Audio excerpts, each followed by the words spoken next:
Assalamualaikum warahmatullahi wabarakatuh. Alhamdulillahilladzi hadana lihada wa ma kunna linahtadiya laula an hadana Allah. Asyhadu an la ilaha illallah wahdahu la syarikalah wa asyhadu anna Muhammadan abduhu wa rasuluh alladzi la nabiyya wa la rasula ba'dah. Haitsu qala jalla wa ala ya ayyuhalladzina amanu kutiba alaikumus shiyam kama kutiba 'alal ladzina min qablikum la'allakum tattaqun. Bersyukur pada Allah Subhanahu wa taala di hari yang penuh kemuliaan ini, di bulan yang penuh kemuliaan pula. Allah berikan kesempatan kita untuk memperbaiki amal kita di sisi Allah Subhanahu wa taala, menyiapkan bekal di hadapan Allah Subhanahu wa taala, dan kita berharap semoga bekal ini mampu meringankan hisab kita di sisi Allah Subhanahu wa taala. Dan kita berharap kepada Allah, kita nanti ketika kembali kepada Allah dipanggil dengan untayan kata yang indah yang disebutkan Allah, ya ayyatuhan nafsul mutmainnah irji'i ila rabbiki radiyatan mardiyah fadkhuli fi ibadi wadkhuli jannati. Wahai jiwa-jiwa yang tenang, sini kembali kepadaku. Kembali kepada keridhaanku. Sini kembali kepadaku, kata Allah Subhanahu wa taala. Masuk ke surgaku. Masya Allah, ini panggilan dan seruan dari Allah. Seruan yang sangat luar biasa, yang sangat kita nanti-nantikan.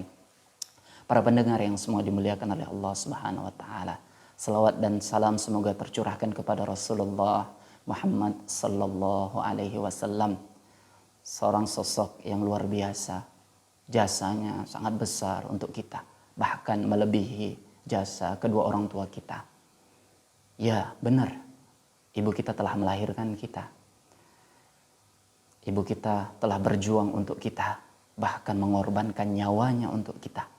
Tapi ternyata jasa Rasulullah lebih besar daripada jasa kedua orang tua kita. Mengapa? Karena Rasulullah telah menyelamatkan kita dari pedihnya azab neraka Jahannam. Para pendengar yang semua dimuliakan oleh Allah Subhanahu wa taala, di sini kami menyapa pendengar sekalian melalui rekaman yang dilaksanakan oleh bagian dakwah Pondok Pesantren Islam Ibadur Rahman. Pada kesempatan ini kita akan berbicara seputar amalan unggulan di bulan Ramadan. Para pendengar yang semua dimuliakan oleh Allah Subhanahu wa taala, sebelum kita memasuki materi, ada riwayat yang disebutkan dari Ibnu Majah rahimahullah. Dalam riwayat ini disebutkan ada mimpi seorang sahabat Rasulullah sallallahu alaihi wasallam, seorang sahabat yang dijamin masuk surga oleh Allah Subhanahu wa taala. Talhah bin Ubaidillah. Pada suatu ketika Talhah ini melihat ada dua orang laki-laki yang baru masuk Islam. Dia menyatakan syahadat di depan Rasulullah sallallahu alaihi wasallam, menyatakan syahadat masuk Islam. Asyhadu an la ilaha illallah wa asyhadu anna Muhammadur Rasulullah. Setelah itu dia memperbaiki keislamannya, memperbaiki segala bentuk amal ibadahnya, dan ia ikut berjuang bersama Rasulullah dan para sahabat. Dalam satu peperangan, satu sahabat ini meninggal. Salah satu di antara kedua mereka meninggal. Meninggal berjuang di jalan Allah, mati syahid di jalan Allah. Kita ketahui bersama ternyata mati syahid adalah amalan yang sangat luar biasa. Orang yang meninggal mati syahid itu diberikan derajat yang tinggi di sisi Allah Subhanahu wa taala. Sangat dimuliakan oleh Allah Subhanahu wa taala. Bahkan dalam din ini, orang yang berjuang di jalan Allah itu dzirwatu sanamil Islam, puncak daripada Islam itu sendiri. Para pendengar yang semua dimuliakan oleh Allah, jadi dua pemuda ini berjuang di jalan Allah, berjuang meninggikan kalimatullah. Salah satu di antara mereka gugur sebagai syuhada. Jadi suatu malam Talhah bin Ubaidillah bermimpi berada di depan pintu surga dan menyaksikan ternyata sahabat yang dua ini, yang satu duluan meninggal, yang satu lagi 1 tahun yang akan datang dipanggil oleh Allah Subhanahu wa taala. Ada jarak 1 tahun.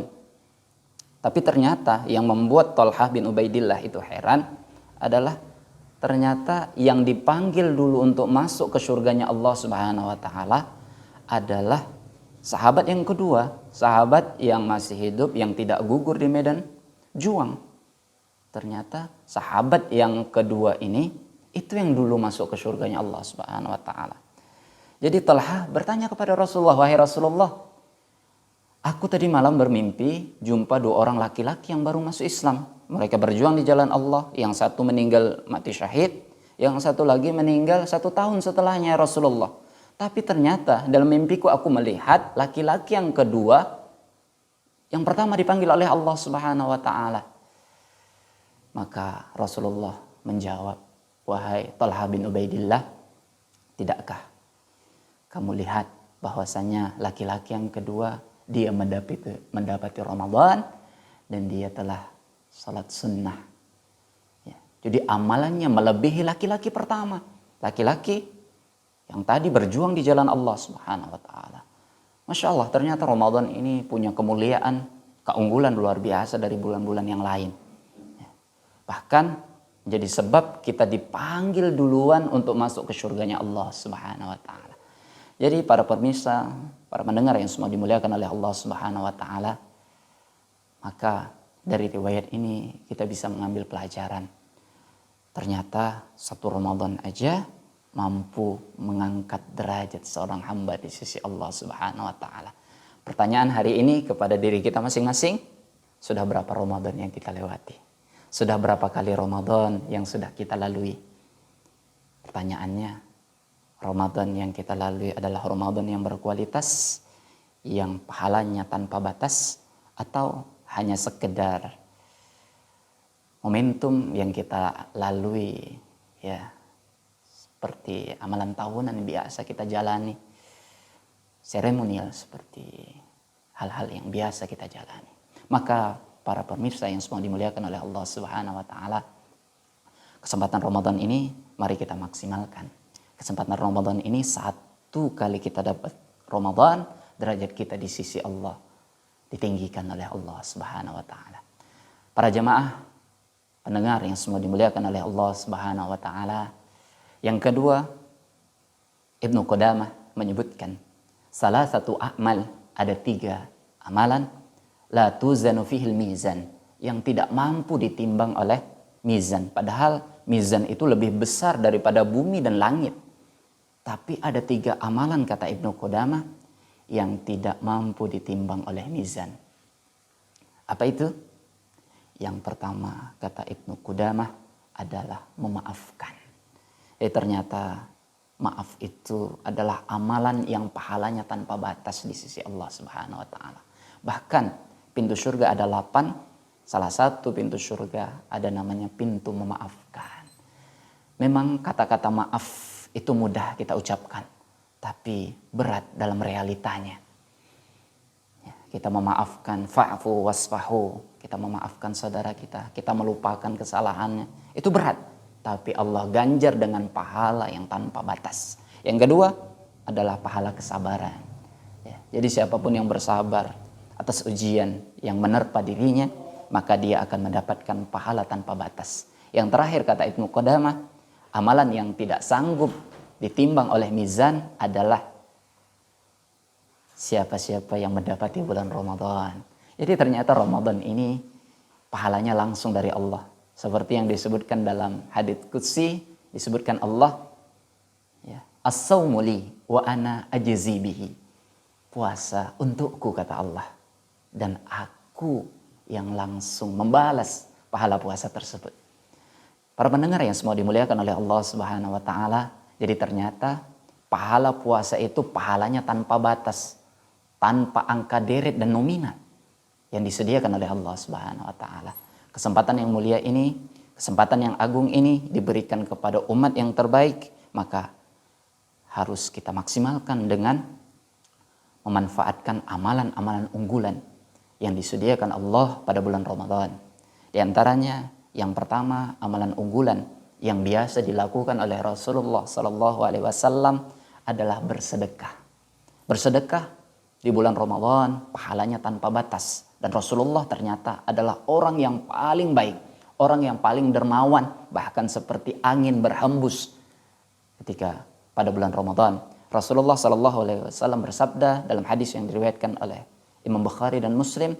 Rasulullah bersabda, "Kana Nabi Sallallahu Alaihi Wasallam ajwadan nas bil khair wa kana ajwadu ma yakun fi Ramadan."